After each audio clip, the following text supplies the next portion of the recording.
నిన్న పొద్దున్న నేను ఒక వీడియో ప్రొజెక్ట్ చేశా. ట్రంప్ ప్రకటన. యుద్ధం ఆపేస్తున్నాం. ఇంకా చాలు 5,000 లక్ష్యాలను ఛేదించాం. అట్లాగే మరొక అదే సుప్రీం కమాండర్‌ని లేపేసాం. నాయకత్వం లేదు. అంతా అయిపోయింది అన్నటువంటిది. ట్రంప్ ఆ మాటది నేను వీడియో కూడా పోస్ట్ చేశాను. ఆ తర్వాత వెంటనే ఆయిల్ ధరలు పడిపోయినాయి. $125 దాకా వెళ్ళినటువంటి క్రూడ్ ఆయిల్ ఏదైతే బ్యారెలు ఒక్కసారిగా $90 పడిపోయింది. అంటే ఆ యుద్ధం ఆగితే అంత ఇంపాక్ట్ ఉంటుంది.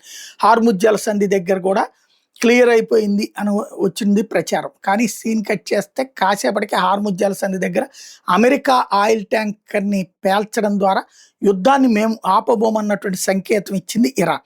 దాంతో అమెరికా మళ్ళీ హార్ముజ్ జలసంధిని క్లియర్ చేసి తీరతామని ప్రకటించింది. మళ్ళీ మాటల యుద్ధం ముదిరింది. మాటల యుద్ధం చేతల యుద్ధంగా సాగుతుంది. ఇరాన్ వెనక్కి తగ్గనంటోంది. అమెరికా అయితే మీ అంతు చూస్తామంటుంది. ఇజ్రాయెల్ వెనక్కి తగ్గనంటోంది. దెన్ యుద్ధం ఆగదు, సాగుతుందన్నమాట.